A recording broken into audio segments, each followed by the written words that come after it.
يبصم الحارس الدولي المغربي منير المحمدي على أداء متميز هذا الموسم رفقة فريق النهضة البركانية، ومنذ التحاقه بالفريق البرتغالي أعطى منير المحمدي ثقة كبيرة للدفاع وللفريق ككل، حيث استقبلت شباكه فقط 6 أهداف في 16 مباراة خاضها مع فريق النهضة البركانية بالبطولة الاحترافية.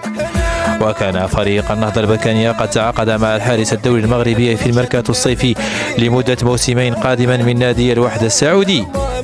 وتبقى تجربة منير المحمدي تجربة مميزة بالدوري الاحترافي المغربي في انتظار تجارب أخرى من محترفين دوليين مغاربة.